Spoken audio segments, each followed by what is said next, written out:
All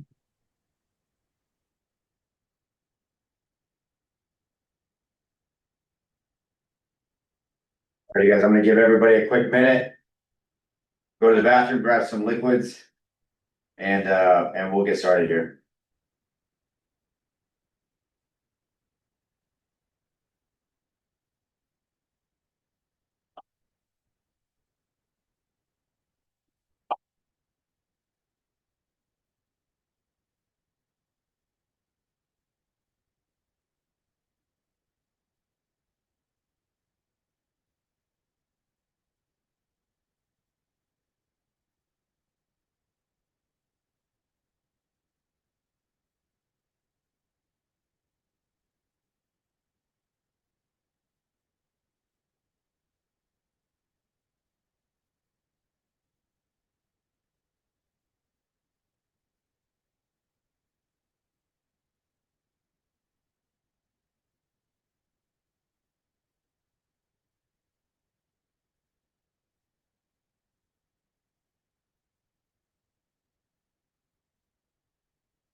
All right, all right.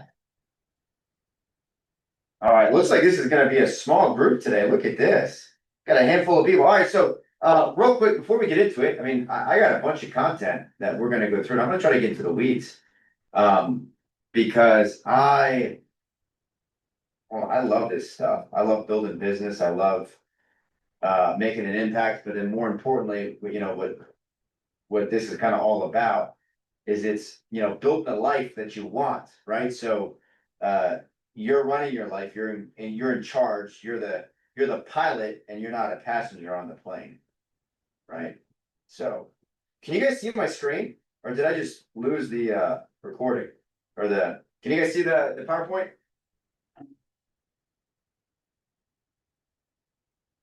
Anyone? Bueller? Man, tough crowd today. Are we here? Is anybody in the room?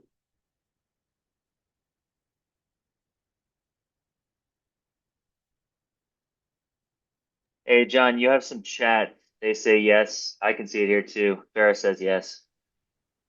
Okay, I can't see it. All right, cool. So real quick, I'm kind of curious, like, where is everybody at in their business? I mean, this is a smaller group, right? So we can be a little bit more intimate. Um, uh, Barry, you said you can't hear. Sven and Andres, can you guys hear? John, your sound is coming through. Okay. I hear it sounds really far away. Farah, can you try turn up your audio?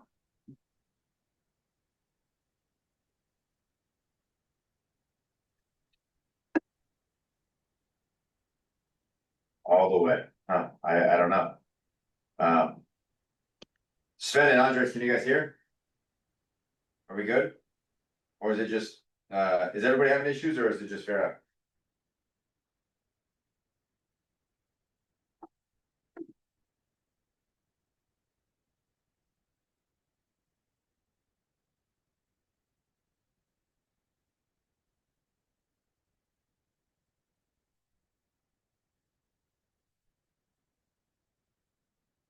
Hello? Oh, you know what? Maybe put on speaker, Farah. If you're having issues. As opposed to coming in through the, here, put on speaker. Okay, so hey, while we get into this, I'm kind of curious where everybody is. So if you can, either talk it, unmute yourself and say it, because they can we have a small group today, or post in the chat. How many units did you guys do in the last 12 months? And what was your volume? So just quickly put that in the chat or feel free to unmute yourself and share.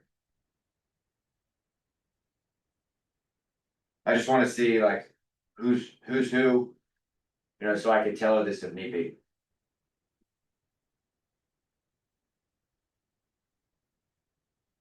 All right, we sold 6, made 120 grand last year. That's awesome. What was your volume on that?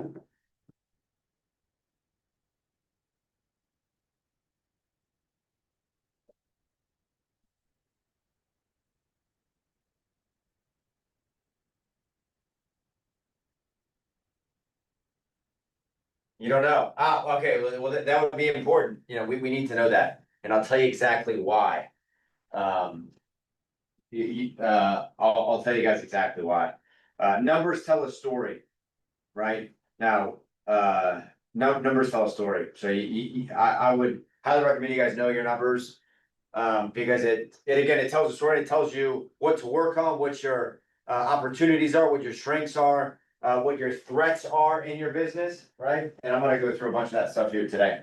So guys, this is how I personally, not including my team members, nobody else's volume, commission was included in this. This is 100% me. And I want to be clear because some people, a lot of people in this space kind of tout big numbers, right? They tout, oh, I sold pick a number, $80 million worth of real estate. I sold 100 units, et cetera, et cetera. And then in reality, you get on stage, or these people get on stage and they tout these big numbers. But then what's the most important number out of everything? Anybody? Anybody know? What the most important number is? All right, well, you're saying volume. Close. I make an argument to say it's the income.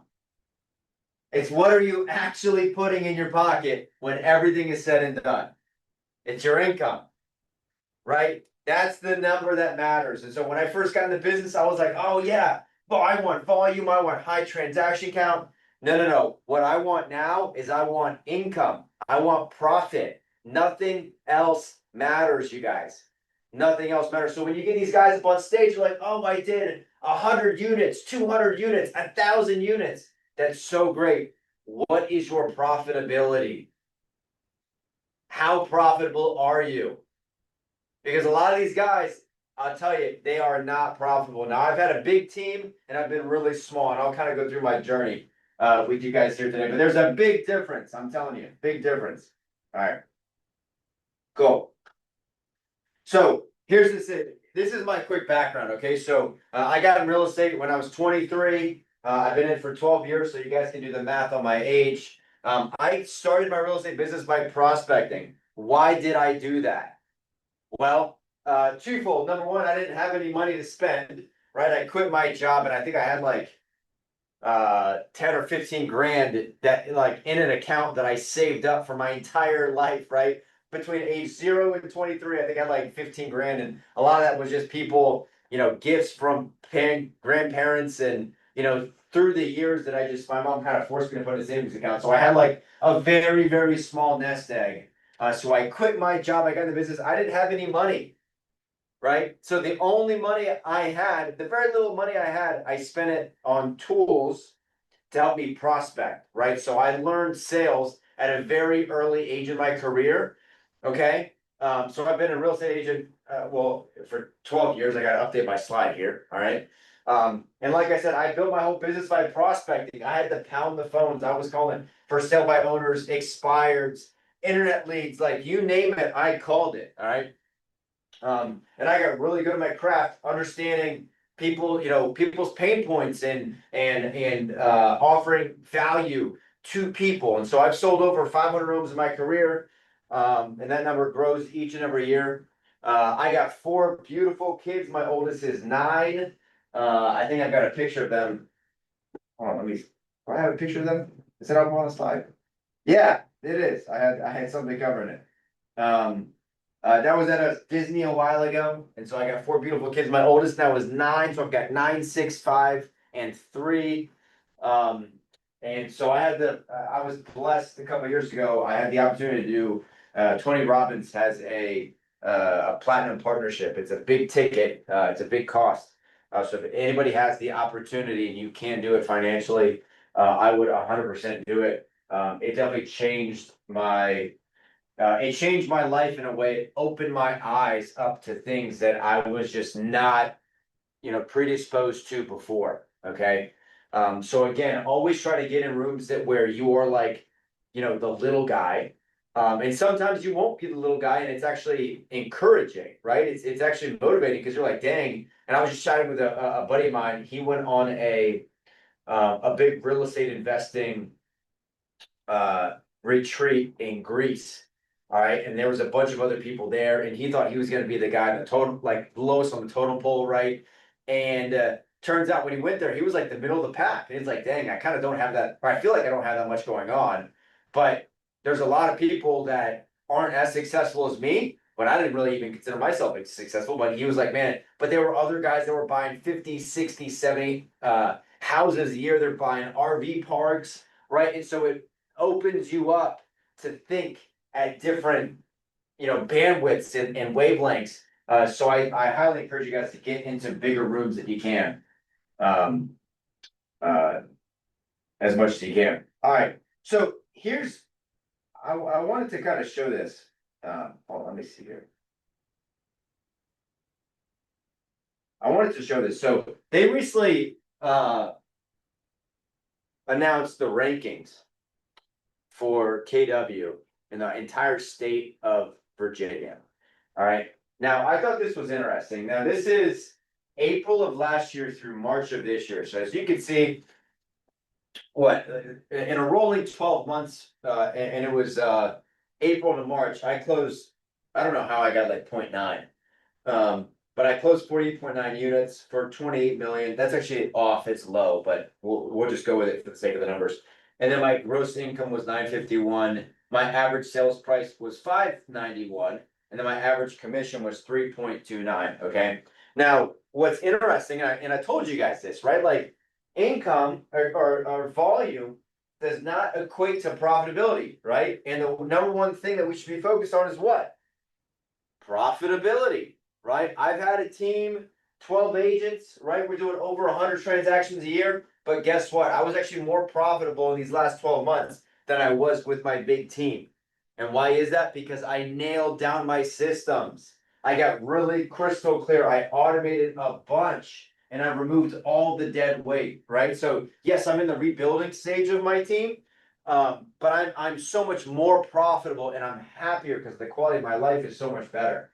But here's what I want you to pay attention to, right?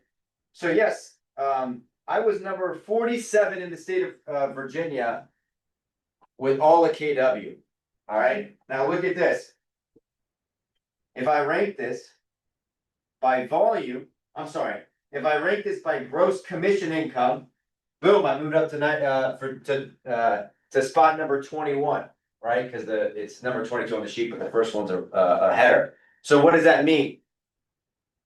It means that my average price or my volume was higher than others, and or my commissionable income is higher, right? So I've been strategically focused on not only selling higher priced homes, but when I deliver a value packed value proposition to either client, whether it's buyer or seller, to where they are happy to pay me a higher commission. Does that make sense? So I bumped up to number 21. And then now look at the next one. Boom. Number 8 in the state. Now I'm actually really proud of this number. This is the average commission that is charged for a transaction. So if you actually go back and notice, I'm going to go back a slide. Look at this. You have some teams that are doing so much more volume and quote unquote GCI. But look at this. Somebody sold oh wait, hold on, where is it? Yeah, this one right here. She was right above me, right? She sold 47 units, but her income was like half. So what would you rather do? You wanna work twice as hard to earn half? That's kind of hard, right? That's a little deflating. But I mean, look at our average sales price, right? It's 273. So if you just focused on, this is why Pharaoh, it's like, hey, know your numbers, right? What are your numbers? What's your volume? How many units? And then what's your average commission? And then figure out, hey, here's my starting point, and then be intentional about it. Be intentional about increasing those numbers, right? Because there's three ways you do that. You either sell more homes, so you work harder, okay? Or you can work smarter and you can target higher priced areas and or have a higher commission that people agree to pay you. Now, not that you're gonna beat people over the head, well, hey, you're gonna pay me more, I'm gonna fight till I die, battling commission. No, it's, what's the value? Right? Your value proposition's gotta be so crystal clear that you're able to get them to be happy to pay you more money. I'll give you an example. I sold a house last year and at the settlement table, actually, I'm sorry, when I put them under contract, the seller actually called me. She said, John, I actually feel really bad. And I was like, why is that? And she goes, we were wanting to beat you up in commission. And I just saw you busting your ass. And so I'm actually gonna pay you more. I like never had a call like that. Like, who's gonna call and like offer to pay me more? Right? Like typically it's the other way around, right? Like they want to try to take from us. But if you can deliver not only like at the very beginning on what your value is, but actually demonstrate it, that's where the magic happens, you guys. Right? When you're talking the talk, you're walking the walk. So kind of going back to this, there's guys that are selling, look at this. 105 units, 78 million, right? He made 1.3 million in income, but he's only averaging 1.72%. And so his commission was what? Only what, 150,000 more than mine? Now, if you're selling over 100 units, he's probably got a team, right? So he's not profitable. This guy is not profitable at all, right? So again, you got to look at how do you structure. Now, here's the thing. And guys, we're going to get into this, but I wanted to kind of set the expectations like, hey, you got to know your numbers. You got to know where you stand, what your opportunities are, and then go to the next phase. All right. So, hey, guys, as we're going. I just wanted to say, can I say something? I think it's just really interesting. Want to remark on it?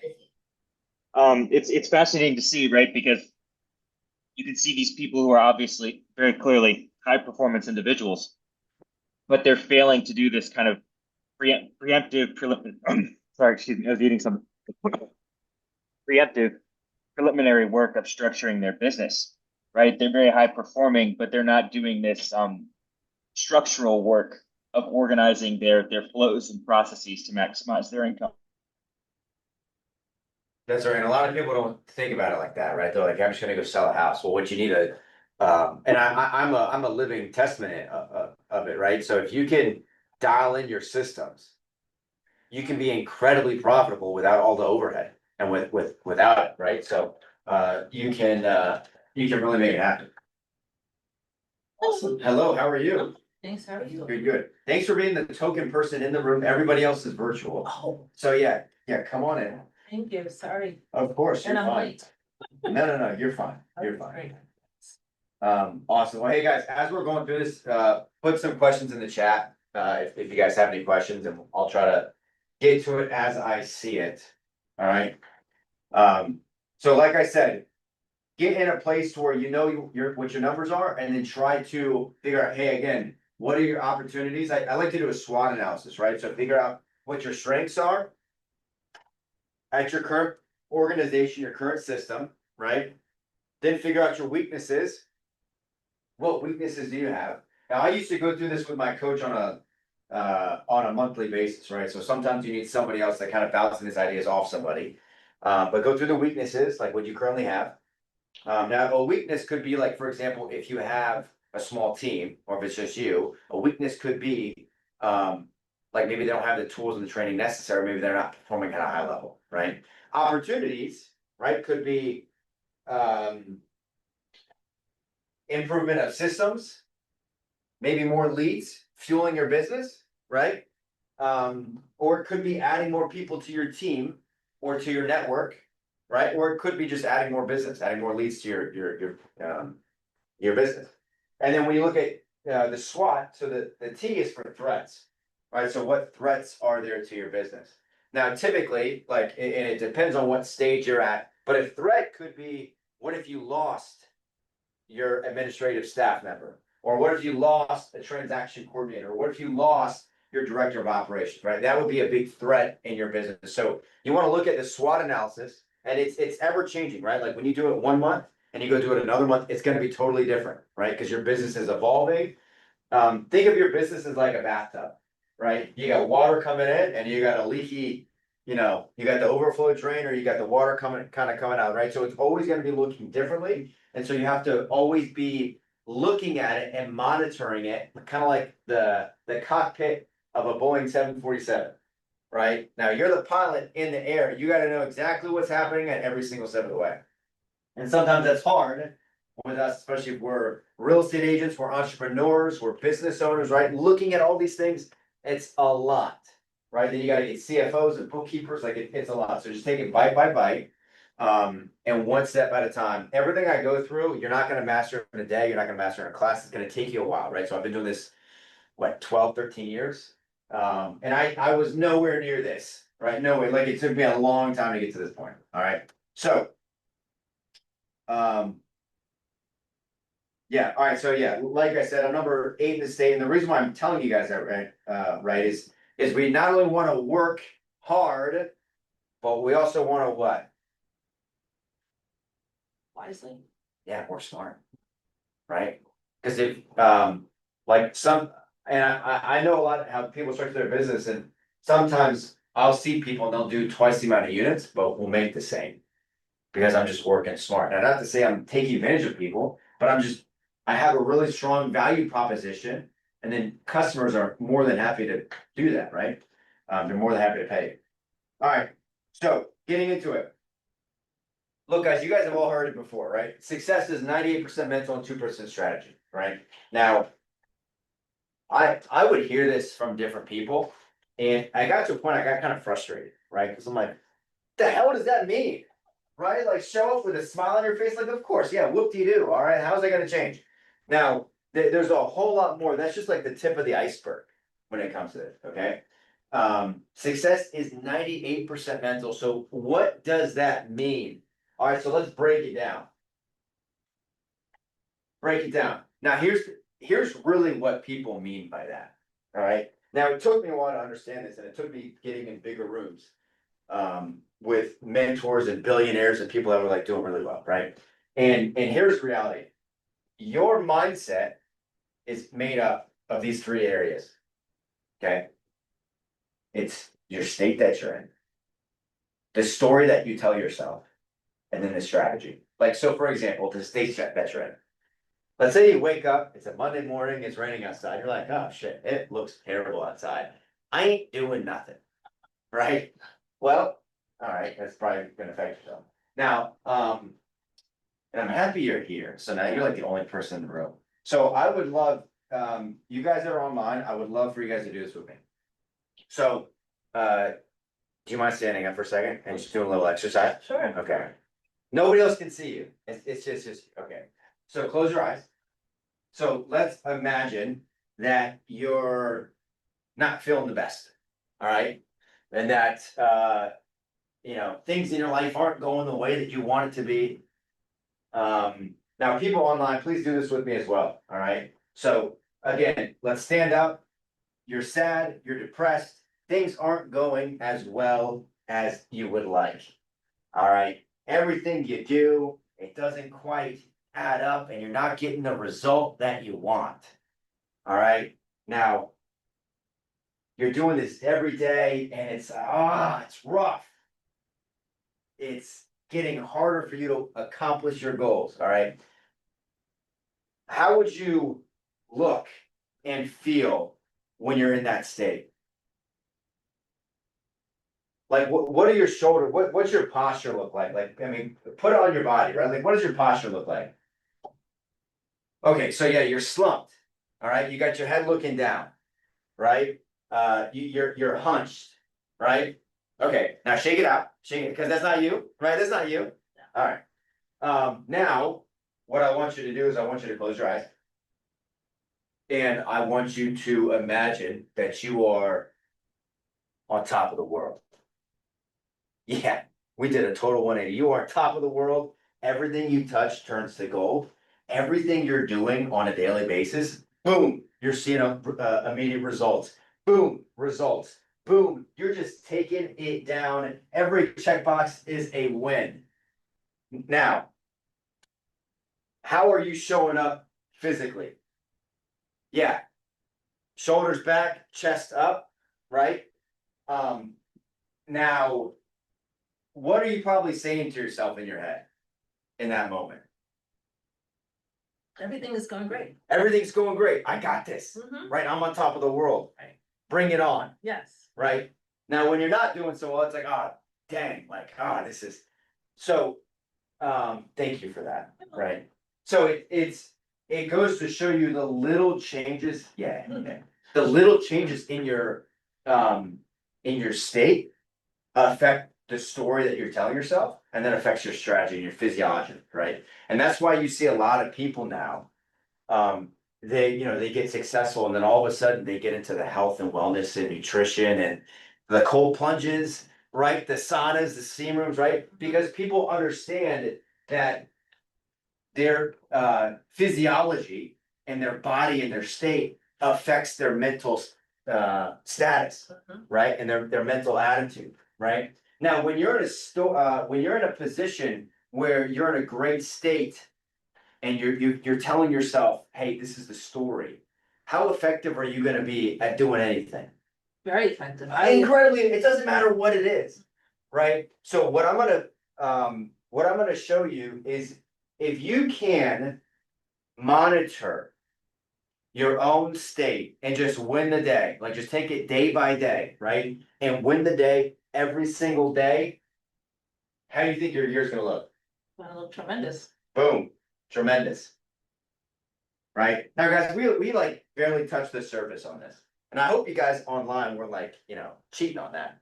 Because it's a phenomenal exercise. So here's the reality, right? So your state is made up by three different things. It's your physiology, it's the focus that you have, and it's the meaning that you give language, right? So for example, you guys ever like texting back and forth with people, and then all of a sudden like you interpret something the wrong way, right? And then all of a sudden you're like, what the hell? Like why? And then all of a sudden you give it meaning to where there was no meaning in the first place. There's a phenomenal Key and Peele sketch. Mhm. I don't know, have you seen it? No. Where okay, so I love Key and Peele. Oh my gosh, they bring humor to so much out there, but they have a sketch. And you know what? I think next time I do this class, I'm gonna bring it up there and I'm gonna show it. But it just shows the perspective of like one guy is saying one thing Mhm. and the other guy interprets it and gets pissed off. He's like, "Are you kidding me?" And then he responds back, and the other guy's just like chilling on the couch. He's like, "Well, what do you mean? Like, good, not a big deal."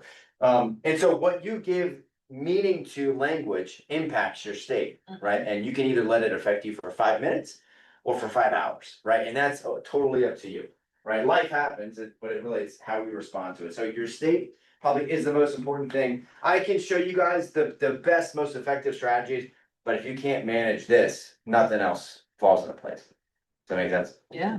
All right, cool. All right, so I kind of highlighted that. All right, so when we're talking about this now, when you're a high performer, right? When you're selling 36, 50 million, 36 million, whatever it is, right? Pick your number in real estate sales. In order to get to that point, you have to master influence. You have to, right? Now, how do we master influence? It's 5 areas, okay? Number 1, you got to be able to be in a state where you can influence someone else. Now, in order to be in a state where you can influence someone else, who do you have to influence first? Yourself. yourself, right? So if you can't do that little exercise and influence yourself, how the heck are you gonna be able to influence somebody else? You can't. Yeah. You can, right? So you gotta master that one step. Now, there's a whole lot you can do. I don't have time for it today. But there's a whole lot you can do to master that, right? Quick things, just to give you guys, some nuggets. This is where working out in the morning comes in handy, right? Increase blood flow, increase the oxygen of all parts of your head, your brain, your muscles, everything else. Releases like oxytocin Mhm. in your blood, right? So that automatically puts you in a high. Jumping in a cold plunge, all right? A lot of health benefits to it, right? Reduces cortisol, increases oxytocin, like all these good things. Okay, so that's two quick things you can do. If you don't have a cold plunge, you just take a cold shower. Right, there you go. Now, impact. All right, this is step two. You gotta be able to impact someone to think or to act differently. So a lot of times, what will happen is everybody, like when you're there teaching someone and you try to fight them, my opinion versus your opinion, doesn't really go anywhere, right? You got to bring in something different to the equation for them to say, huh, I didn't think about that, right? That's how you get impact, and that's how you can make a difference in somebody. All right. Then it's a repetition. Look, repetition is the mother of skill. Well, at the very beginning, I know you came in a little late, but I built my business at the very beginning from prospecting. So I had to learn how to talk to people, how to cold call, and how to be able to sell over the phone. And so I didn't master that overnight, right? It took me years to get to a point to where I got really clear, and then now it's like, common language, right? But repetition is the mother of skill. If what we're doing today, if you don't consistently repeat those things, you just won't be a master in it. And that's okay, right? But again, you got to know what your targets are, what your goals are, and then have repetition towards those targets. That makes sense? Yeah. All right, fourth is integration. You got to integrate it. You got to take what you learned and you got to impact, you got to act on it like today. Don't wait for tomorrow, don't wait for next week, right? Now, when you come to a class like this, it's hard to be honest, it's hard to do everything. Right? Because you can say, oh my gosh, I love all of what you said. Let me try to write it down. Then that's way too much. Way too much. So you got to break down the bite-sized chunks and say, hey, what am I going to master like right now? What immediate action am I going to take? And then you integrate it, right? And then you come back and you do it again. And that's where the repetition brings that. And then you need the reinforcement. So a lot of this is having a community to be a part of, Yeah. right? And other like-minded individuals and a culture and an environment to where you can join that and you kind of get some of that through osmosis, right? To kind of hold yourself accountable. All right, but this is where peer groups come into play. All right, any questions? I'm checking my chat. All right. We're moving on. Okay, so getting into the meat and potatoes, all right? But again, if you don't have that mindset, none of this matters, all right? So here's, when I sold 36 million in the last 12 months, transparently, this is where my business came from. Okay, just these four sources. It's my database, me loving on them, right? It's me working internet leads, it's me doing social media, and it's me doing direct mail. That's it. All right. You don't have to overcomplicate it. This business is not complex. Okay. The hard part about it is doing it and not seeing immediate results and then continuing to do it. Yeah. Right. That's what a lot of people kind of run into. All right.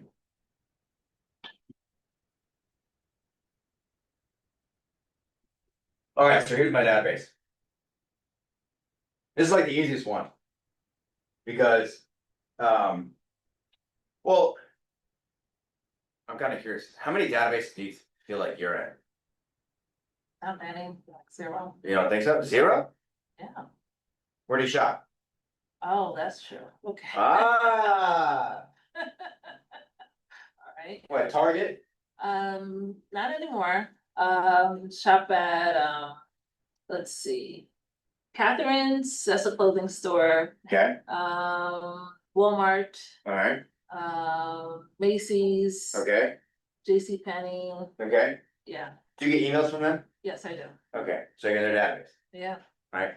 But are you in, so you're in more than one competitor's database? Yes. Yeah, okay, alright.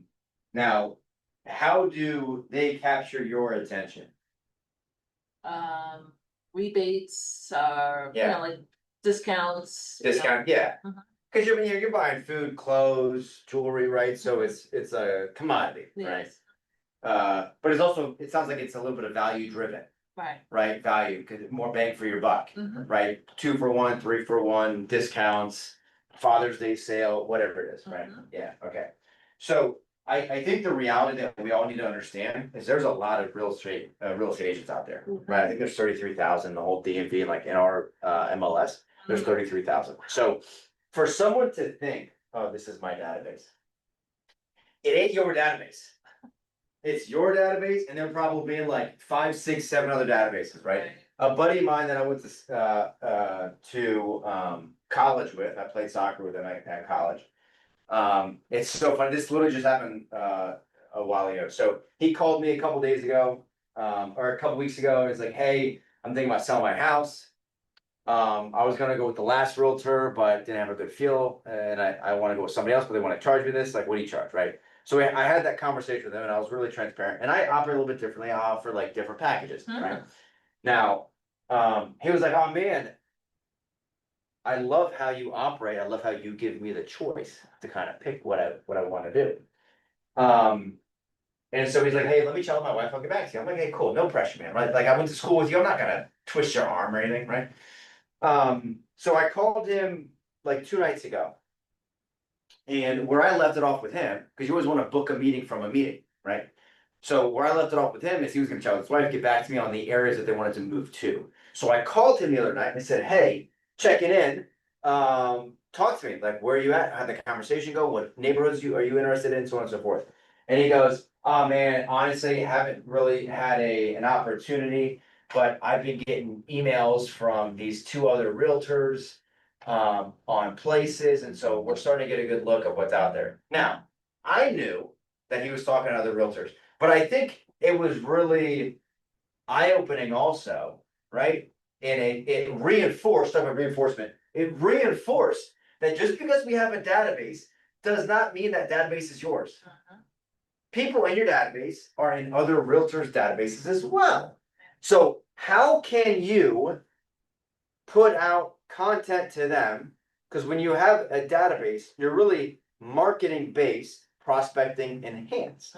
Meaning that you have a marketing plan for your database that consists of weekly emails, direct mail, information on the market and events, something along those lines, right? But how does your communication differ from someone else? Right? Because just like Macy's, Target, JCPenney, whatever it is, like they're gonna have different things that appeal, right? I never got the value of Target, by the way, a couple years ago until like my wife always goes to Target. Like, Yeah, what's the yeah. deal with Target? And they used to make it really convenient, right? You just walk in, you get everything, right? So everybody's got their own value proposition. So my key with my database is I'm transparent with them, right? And I think a lot of people they're trying to figure out like, oh, what content do I send my database, right? And they get canned content from, pick a source, right? Like whether it's KCM or whatever it is. But I feel like what we should be sending to our database is information that we get on the housing market, right? Because isn't that the best source, right? If we're receiving it and we're looking at it, that's probably good information for them too. Right. Now, do we need to be sending them market reports every month? No, because people don't care. They don't care about the number of new listings and then, the number of housings, number of properties that are going under contract. They don't care about that. They're like, what does that mean? Right. I don't care what that is. Tell me what it means, right? So if you're putting together different transparent information that's valuable to them, whether they're looking to buy or sell right now or not, Right. that's value. Yeah. And they might be not looking to do something right now, but they're gonna think of you like, wow, the content that John puts out is so good. So now when they see my emails, guess what? Do you think I have a higher open rate than normal? Yes. Yeah. So one thing when I track my numbers in my database, and we did this a while ago, is I would look at my subject line and the content Right, and the links in my email. And I would play with it. I'd say, hey, look, what subject lines are getting better responses? Like, what do people find valuable, right? But then more importantly, when I'm looking at the body of the email, who's clicking on my links? that's the most important, yeah. Yeah. And then, who's like repeat offenders, right? Like who's constantly clicking on my links? Now, what I found is like a lot of times I'll get a bunch of realtors, right? They're like, oh, what do you got in your stuff, right? Which is fine, right? Like, score my stuff out, that's fine. Yeah. But you have to be looking at that and really intentional about the value to your database. Cause then like you'll start learning different things. So like, for example, I found out that certain subject lines with certain keywords had a higher open rate than others. Like when we started, and I forget the exact number, but when we started our open rates, I think we're like 10-12%. Mhm. And when we got really intentional about it, I got it up to 33, 34, 35% open rates, which is, I mean, that's a 3x open, Yeah, right? Now, whether they do something or not, I don't care. But that means that people find my emails valuable, Mhm. right? So I try to pull in relevant information. Now, it's hard for me to share exact, stories with you, but as soon as stuff happens, right, like government layoffs, yeah, like we're putting out, I'll give you guys a nugget. We're putting out a piece of content right now. I think there's a graph right now that shows the disparity between number of buyers in the market and sellers in the market. Mhm. Because everybody's like wondering, though, like what's going on with the housing market, right? So I've got a graph that illustrates here's what's happening, right? And a lot of realtors haven't even seen that, wow. right? So if you're just sending out that information, like, wow, that's really impactful, Mhm. right? So I like to be transparent with them. Be transparent with people. Tell them what's going on. Don't sugarcoat it. Tell them, hey, this is what it is. People find that stuff valuable. All right. Second one is we do a rewards program. So if you send me a piece of business, if you introduce me to somebody who's looking to buy or sell real estate in the next 12 months, I put you in a rewards program to where we will either mail out a gift to you every month, or you come to the office, you come pick it up. Oh, Right. Now, I love having them come to the office because I get more face time. I connect with them a little bit more, and then like they get, like we'll do AMC movie tickets, we'll do, bottles of wine, we'll do lottery tickets. I mean, we've done all sorts of stuff, right? For people to get, just as like a thank you, like you're awesome, right? Yeah. Who doesn't like that? Yeah, Right, yeah, so we do a rewards event, Nice. rewards program, and I'll show you that. And then events work. Mhm. So, for example, I'll rent out Paradise Springs Winery in Clifton. I just did it again for the first time after a couple of years. We took a little bit of break with COVID, but kind of bringing it back where I rented out a winery, and people love it. Oh, They that's came, nice. we gave them, wine glasses, bottles of wine to go. They're like, "Dang, John, like, who else does that, Right. right?" And they're like, "Well, John, what's your goal with this?" I'm like, "Look, I don't have a sales pitch there. Right, Like, yeah, I'll chat with everybody and I'll tell them what I got going on, but like, no sales pitch. Just come, have a good time, enjoy it, get some food from me, or go to a food truck, right?" So it's value driven. Everybody left there that they were blown away. yeah. Like, oh my gosh, this is great. So events work. Now, the beautiful part of the event is I'm actually, and I learned this over the years. Because I used to have, 50, 100 people come to events. It's not necessarily about getting people at the event. And I feel like so many people miss out on that. I've had events where they were total bombs. Like total bombs, like 5 people showed up. And I'm like, oh my gosh, like, I'm embarrassed, right? And honestly, that happens. It'll probably happen to you. That's okay. That's part of life of a business owner, right? But to me, what's more important than the actual event is the marketing for the event. Yeah. Because if you're in my database, I'm gonna send you multiple emails, multiple texts, and I'll probably call you once to come to the event. Wow. So I'm getting in my touches for the event, Mhm. right? And then after the event, guess what? My touches. Right, So it's less about the event, it's more about keeping in touch. And staying top of mind of, dang, John's active, he's still doing business, right? A lot of people are leaving the business. He's still doing stuff, making it rain. Does that make sense? yeah, fun. Does anybody have any questions about database?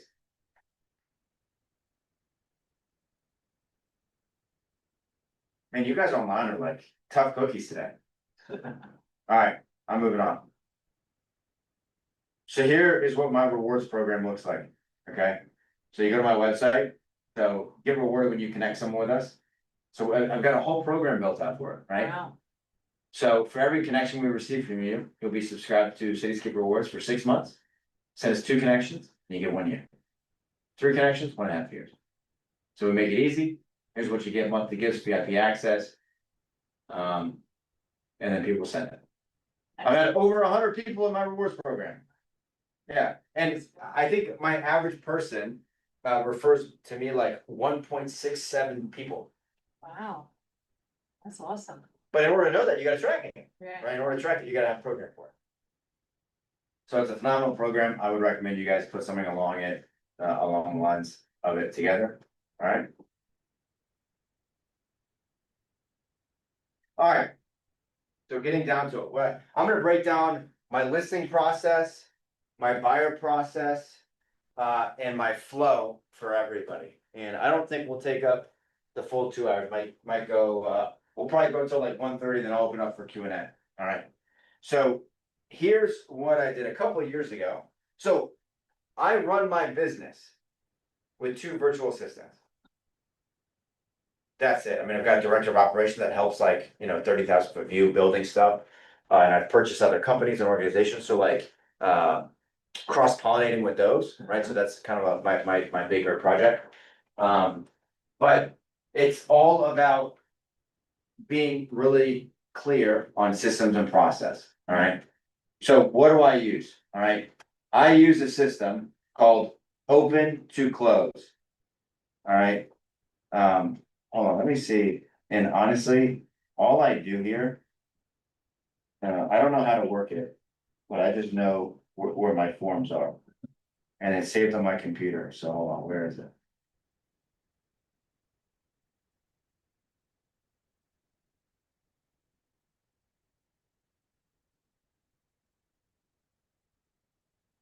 Yeah, I don't know how to do anything other than like my form. Hold on, I want you to go away.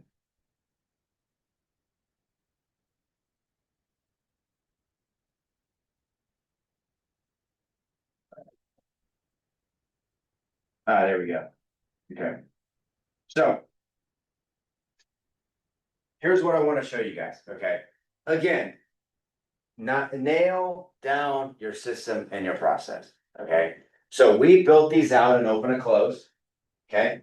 That as soon as I leave a listing appointment. I fill this form out. This form goes to my listing coordinator, who's a VA in the Philippines, okay? And they take this information and they run with it. And I don't do anything. Wow. Okay, so when you start talking about systems, you have to be really intentional with your time, right? So I fill this out. I say, hey, what's the contract address?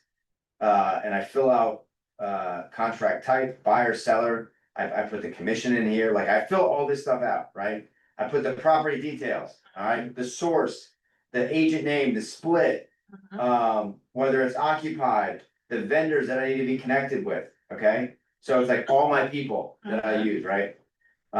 Listing taking date, if we're doing quotes for contractors, open house dates. When I want the century lock installed, I have a runner, I pay somebody, like, I think we do $45 flat fee just to go put a combination box on a property, right? Again, I'm not doing anything, my guys are. When we're going coming soon, when the listing agreement expires, professional, like, I fill all this stuff out, you guys. Like when I want it going live, and then I hit save and continue, and then boom, this goes to one of my virtual assistants, and they run with it. And all I do is I have a weekly meeting with them to figure out, hey, where are we at with them? Oh, wow. So I streamlined it down to a T. So there's no ambiguity on who does what happens when, boom, it's all done. Okay, now within open and close, there's templates, so like, they don't have to think about the email that they're gonna write to the seller. It's like, click, click, send, super easy, alright? So I've got the same thing, like they even do my, they write my contracts for me, they write my listing agreements, like they do everything, Wow. right? So when people are like, John, how do you do all this?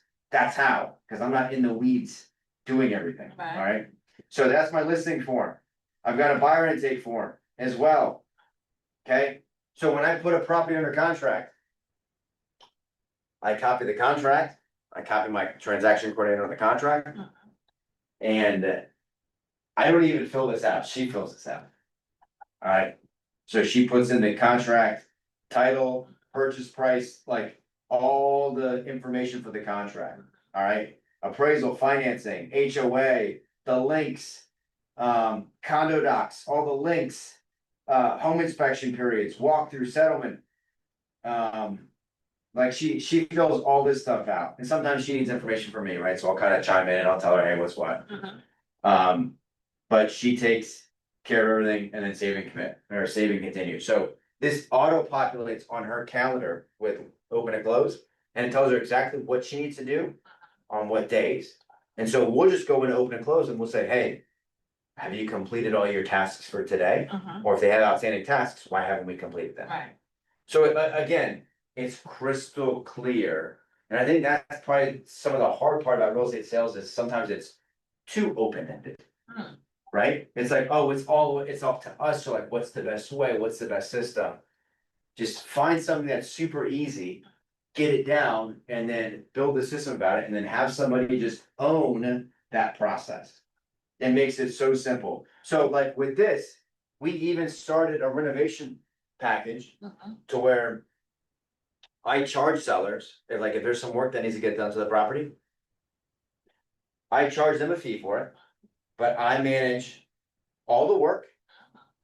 I pay all the guys. And I'm reimbursed the settlement. With an added fee, Wow, but guess what, do you think I'm physically doing all that? oh. No, who do you think's doing it? Yeah, virtual. My assistant. people, yeah, because when I fill it out, look. When I fill it out Mhm. on my listing intake form. When you scroll down. Get quotes for contractors, start contract work, finish it. And then it's, oh, hold on. It's up here, vendors to be connected with, Mhm. so I'll put my. Whatever work I'm getting done, Yeah, and I'll say, hey, click, click, click, like, my stager. Carpet and my other guy, boom. So now they know there's work that needs to be done, and we need to connect with those three people, and then down here. When you get save and continue, there's another screen that says, hey, what are the other comments, and then I'll type it in like specifically what work we're doing. And so, I'll send an email to the seller. Introducing my team, and then they run with it, wow, so I'm not doing anything, hands off, hands off. it's amazing, So can you see how this would save you like 30 hours per transaction? yes, Yeah. definitely. Yeah. Yeah, yeah. Any questions? I guess, yes, it's hands off, but, and you save a lot of time. But when you get those three persons to do the work, how much is that correlated to how much you're maybe losing in terms of money?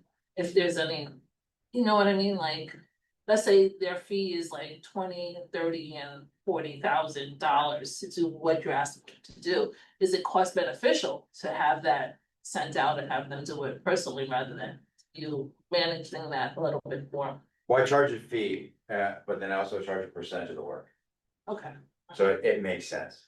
Right, For us and to do. so you send that on to the buyer to take care of those fees also, or? Well, no, this is for the listing side. Right, the listing side. Yeah. So like, for example, when we meet someone, typically, flooring, paint, landscaping, Mhm. right? Typically, it's like anywhere between 10 and 20 grand that we'll front. Sometimes I've done stuff up to 50. Right, I'm quoting somebody that they want me to do a full whole house. Like 120 grand, which I'm happy to do, but like my fee yeah, on that's gonna be a whole lot more. yeah, And guess what? They're happy to do it right, because again, and this goes back to a value proposition. okay, gotcha. A lot of people struggle finding good quality people. I had a client a year and a half ago, and she didn't want to pay my fee for me to fix it up. So they're like, "Hey, John, we'll get our own people." Guess what happened? Had a painter come in, They paid the work, didn't do it right, didn't finish, so they had to call somebody else in. Double pay, Mhm. right? But it also took them 3 months to do it. And then so they're like, they called me, and I think I started talking to them in like October, and they called me like 3 or 4 months after that, and they were like, John, we have two things we want us to do. Number one, does it look good? And then number two, we should have hired you to do it at the beginning. Yeah, Cause they were trying to save that difference, and they're like, Mhm. oh, we can, cause they're like penny pinchers, right? They're like, oh, well, we can save it. When in reality, they're like, it costs us way too much time, energy, and effort for that little amount. We should have had you do it. okay, So for you, now this isn't for everybody, right? But like I found quality guys, 8, 9 years ago, to where like I trust them immensely. I send them all my stuff. So now I got to a really good rhythm. I know what they're gonna charge. I Right. know how fast it's gonna be. right, And they're good quality people. And so like, is their pricing? It's not the most expensive, but it's also not the cheapest. right, It's like about fair. right, And they get it done, and we don't have any headache hassles. Like I don't have to worry about them not showing up. right, right, Right. and the work is gonna be done. And the work's gotta be done, and they do it the right way. Like I had a client of mine that's like, no, I'm gonna use my own guys. I was like, hey, let's paint it a light gray. They painted it a very dark blue. And I'm like, buddy, this is not light gray. He's like, he said it is. And I took a picture and I sent it to him, like, this is not gray. Like, this is dark blue. So they had to repaint the whole house, but then they also painted it a semi-gloss Oh, when it should have been a matte. oh, Right? It's like little things like this. Yeah. And then with the recessed lights, they didn't do the LEDs, they did the canned. oh, I'm like, dude, like every way, like, yes, your guy was cheaper, but he also did crap work. right, Right? So there's a big value to that. and then the Um, resale value, I mean, to then sell it. Yeah, he's not gonna get go his down. much money back. Yeah, cause they're like, oh, there's still work I have to do to it, Mhm. right? So, but again, it's what does your value proposition look like? And Mhm. how can you help a customer with this process? Right. Make it as seamless as you can, Right, and just take care of it. that's amazing. So that's the listing process. And then I went through the buying process.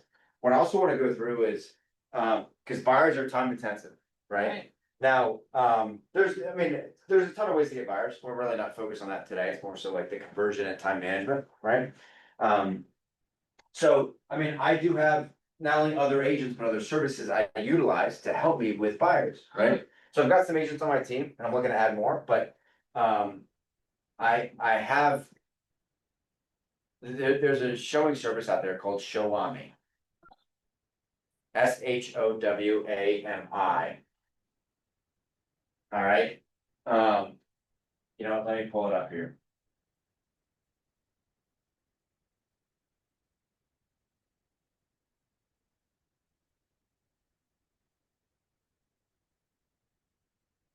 Showing agents on demand. So it's the fastest and easiest way to get buyers into properties when you are not available.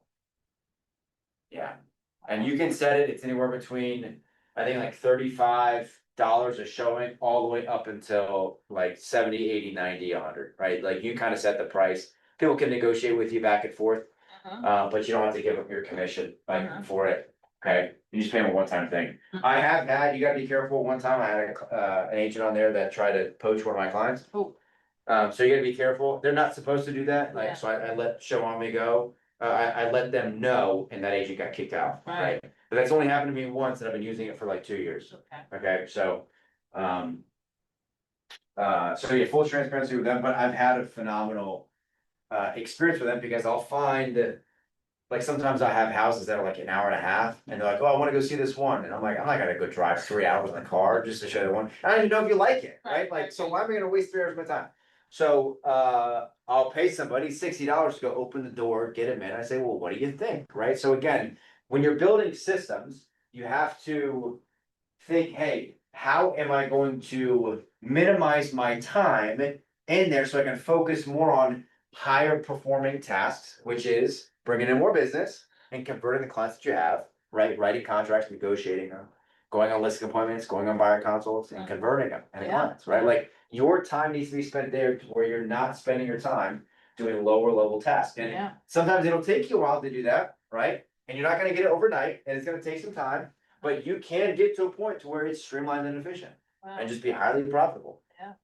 Yeah. Cool.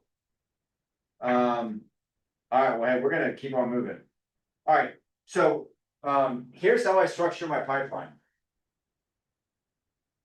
Now, this goes for everybody that I talk to, okay, so if I talk to anybody. What are the two most important things when you go to talk to somebody in real estate sales? What do you think? Contacts. Talking. Talking to, yeah, the contacts, like the number of people that you're talking to, Mhm. right? But what about when you're actually having those conversations? When you're talking to an actual buyer or an actual seller, what are the two most important things that are important for you to get out of that phone call? What do they really want? Yeah. And How, I guess, the time frame they wanna get it. yes, so motivation and timeline, right? And you'll get agents, like I'll talk to agents right now and they say, oh, it's the market's this, the market's that. Well, look. The market has some uncertainty, right? But when you go to ask a buyer, hey, let's put the market aside. What's important to you about buying? Yeah. And if it's anything like, oh, we want more space, well, why do you need more space? Oh, we don't, but it'd be nice. Do you think that's a highly motivated individual? No. Okay. So why people say, oh yeah, I'll buy tomorrow. Well, why do you need to buy? I don't need this space. I'm just glancing. All right, well, manage your expectations appropriately, right? Right. So you always want to know motivation timeline. Those are the two most important things. So every phone call, it's what's your motivation, what's your timeline, right? Mhm. And that'll dictate how I spend on you, Right. right? Not to say it's bad, like I'm happy to go at your pace, and that's basically telling you the pace, right? So I categorize people based on these 1, 2, 3, 4, 5, 6 areas in it, and it's based on time frame, Right. right? So either you're looking to do it in the first, if you want to go buy something in the next month and you're motivated, boom, I put you in there. Or if you're like 1 to 3 months out, you'll go in that bucket. 3 to 6 months, 6 to 12, 1 year, 2 years. Okay. Now, every single day, I look at my buckets, right? I know how many people I have in my buckets, and I know who I'm talking to. So anybody that's in my 0 to 30, I mean, I kind of put it up there on a cheat sheet, but you should be talking to them daily. Or if Yeah. not daily, if they're like, hey, I'm going out of town, coming back Monday. All right, you're talking to them Monday, Right. right? Because they're ready to go right now. All right. Don't let them go elsewhere. Don't let them go into Zillow and hit contact agent, right? Like you want to be that person. Okay. Now, if somebody says, hey, I'm 1 to 3 months out, if they say, hey, I'm ready to go in what are we, June? If they say I'm ready to go in, what would 3 months be? September. How frequently should you contact them? 2 to 3 days, every 2 to 3 days, I guess. Yeah, could be. That might be overkill. That might be a little bit too soon. But typically my general rule of thumb is you take whatever they said and cut it in half. Okay. But you need to be in contact with them.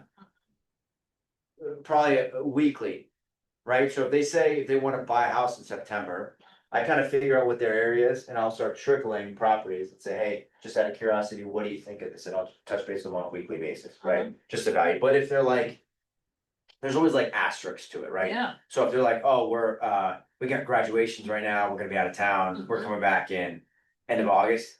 Obviously, don't blow them up in the Yeah. next couple weeks, Yeah, right? Because mentally they're not ready for it, right? So there's always gonna be a case by case disclaimer, right? Same thing for 3 to 6 months, okay? So I like to connect with them at least on a monthly basis. And I don't have to actually like get them on the phone and call. I'll just text them and say, hey, I'm thinking about you, Okay. right? And this popped up. Would you be open to it? Right. If not, hey, no worries. I know you're still 3 months out. I'm just touching base with them because I want to keep top of mind. All right. If they're 6 to 12 months out, 1 year, and 2 years. Now, what I have found, all right, the people that are longer term out, and I am consistent with them, my percentage at capturing our client goes through the roof. I have a high and an incredibly high conversion rate on that client because what? If I meet you a year ago or right now, Yeah. and I'm in contact with you over the next year, maybe Yeah. what, 3, 4, 5 times, whatever it is. Nobody else is putting in the amount of work that I am. I just know that based on experience. So I'm getting that client. So if you're in my pipeline, I'm calling you, I'm getting you, right? Now that may not happen. That's why you have different lead sources generate different returns, right? So you got a lot of teams that are like they tout, oh, we got a bunch of buyer leads. Okay, well, where are your buyer leads coming from? Because a lot of people like Zillow, Flex, and so on and so forth, and a lot of those are like, more so what we call like bottom of the funnel. Mhm. Like, you know, they're not really like 5 or 10 years out, they're 1 year or less, right? And so if you have somebody who's looking to buy a house in 0 to 30 days, how many agents do you think they're talking to? All. A bunch, Yeah. right? Because they just got to the market. But if you're the guy that's been with them for the last year Mhm. and you're in a relationship with them, doesn't matter how many they talk to, they're like, no, I want to use John. Like that dude knows what he's talking about. He's going to take care of it, right? So the longer you're in conversation, the better. The shorter, obviously, you have to be on your game with your sales, presentation, and value. Does that make sense? Definitely. Cool. Alright, now, this is, again, this is important. Very, very, very important, okay? Deal flow, but this is more so like the flow chart, okay? Now, I don't know if you can see that back there, but, when you have a new lead that comes in, I do like a 3 by 3, alright? So I call them 3 times a day for 3 days, and then 3 times a week for 3 weeks, and then 3 times a month for 3 months. Okay, and I kind of back off a little bit. So what I found is sometimes you won't get them right away, but they'll pop up in 60, 90 days, right? So you have to stay with it, okay? But I also leverage communication with email, text, right? So I'm just not focused on me calling him. I have a CRM that's kind of built out, you know, that does a lot of that on my behalf. Cause again, it's highly leverageable and I don't need to be sending him emails, right? Right. Like you leverage that stuff. Alright, now, going into the conversion process, let's say you talk to somebody, you find out they're 0 to 30, 1 to 3, 3 to 6, whatever it is. There's 2 outcomes of that call, right? You either put them as a nurture in your pipeline, or you schedule an appointment, Right. right? Either one. Now, what I had to learn the hard way is, some people are really good on the phone explaining what they do. But what happens a week, 2 weeks, 3 weeks later for that customer? Do you think they remember all that conversation? No. No, not even close, right? They're like, I just talked to a guy, Right. right? It gets dumbed down to that, right? You become a guy or a gal that they talk to, right? So when they talk to another realtor, it's gonna be, you know, oh, I talked to another realtor, right? Yeah. So what differentiates you versus anybody else? What do you say? Personal contact, eye to eye, Okay, getting to know them as a honorable person, honest. You know, if they can relate to you on some kind of level, okay, so have a good rapport, yes. taking care of people, okay, what else? Maybe if you're a person that wears bow ties, like, oh yeah, I remember that bow tie guy. Bow tie person. Something memorable, like, you know, Yeah, yeah. you have a flamboyant hairstyle, whatever it is. Yeah. Gotta be showy some kind of way, That's right, or you have a sports car, you know. yeah, Very convertible, you know. that's right, follow up. Okay, Value you add. the value you add, yeah, but like what? Right, so then it gets into, you know, to what, and I hear a lot of real estate agents and they'll say. Kind of the same thing, like, hey, I'll take care of you, right, Mhm. customer service, they're like, I'll knock it out of the park. But to a customer, like, if you're, put yourself in their shoes, right? That's like, and it's hard to make an analogy to like a car dealership, right? But let's say that we do have an analogy.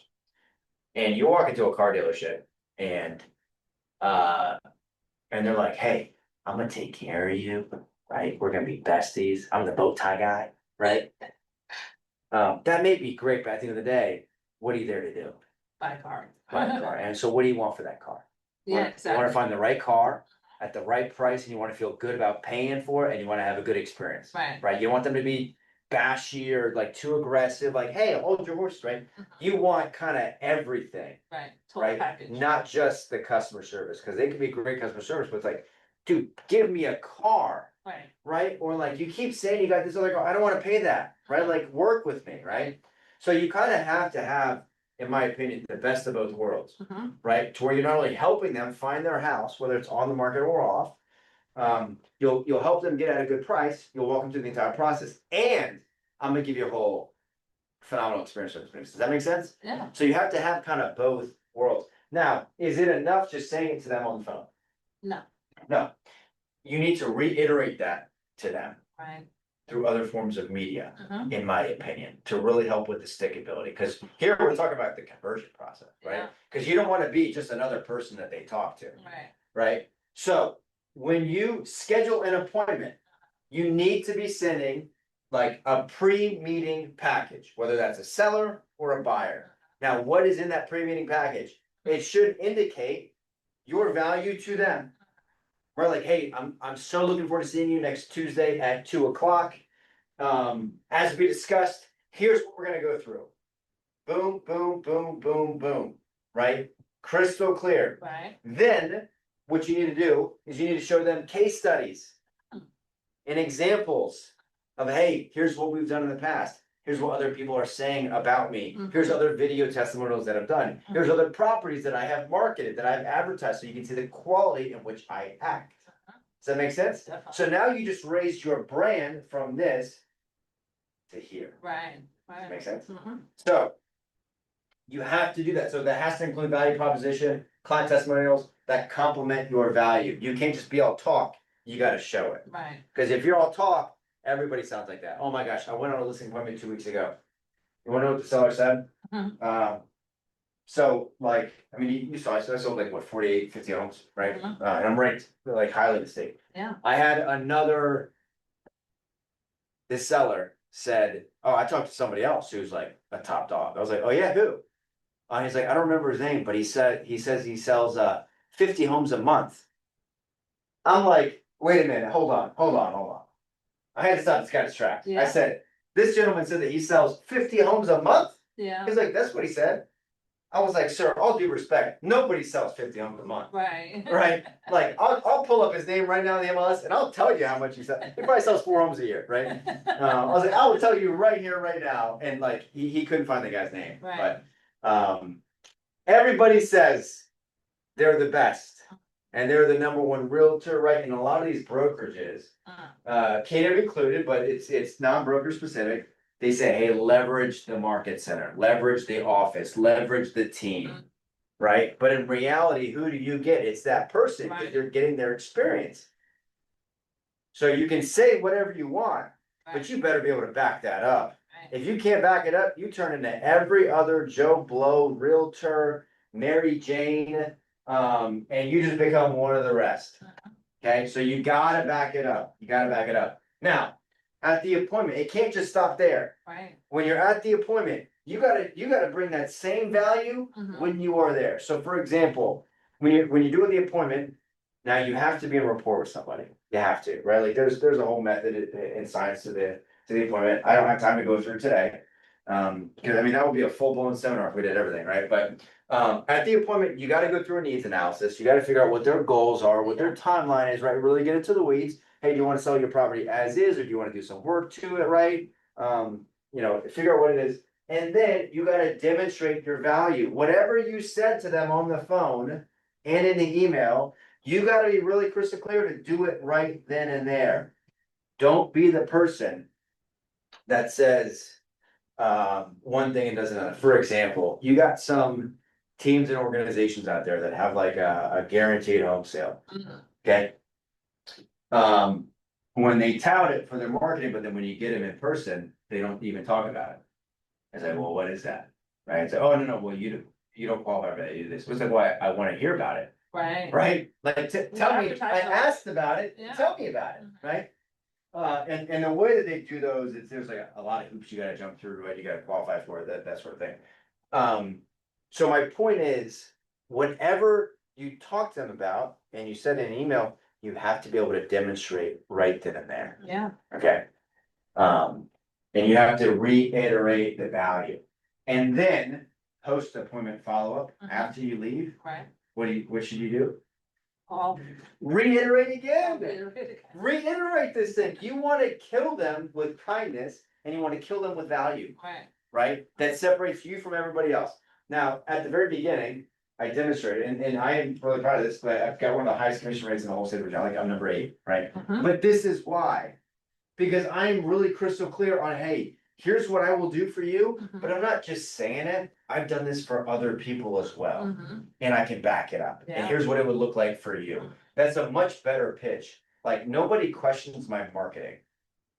They don't say, hey, John, what do you do for marketing? Well, I'll print the brochure and I'll put it in the front. Like, they don't ask me questions about that because I leverage examples from other people I've done Mhm. and say, hey, you're gonna get this same treatment. Mhm. You're gonna get the same results that I've gotten over the last 12 years. When you hire me. Mhm. And here's what it looks like. Mhm. Excellent. They're making a decision based on that and not like the little, little thing. Alright.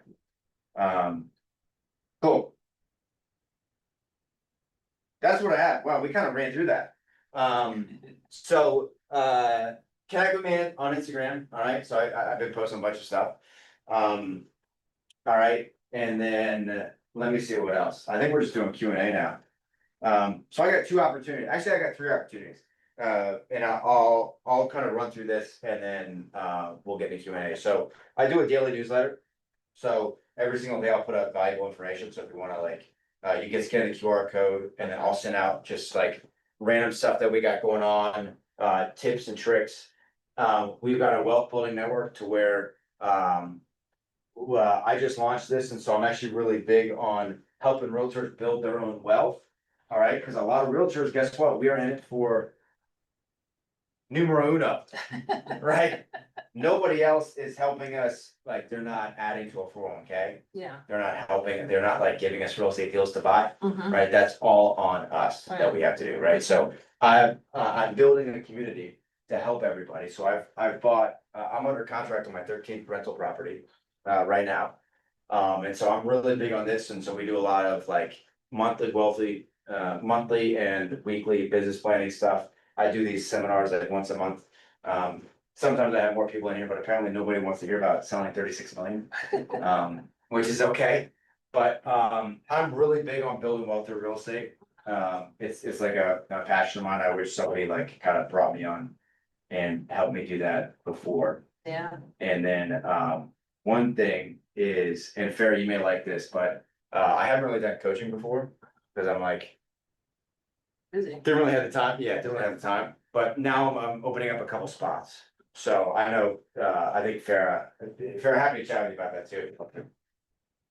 So that's if you want to do the QR code, Excellent. for that. So, what questions do you guys have? Cause that's, hold on, I think that's it. Oh, yeah, That QR code was deactivated. So, this is deactivated? yeah, the last, that one.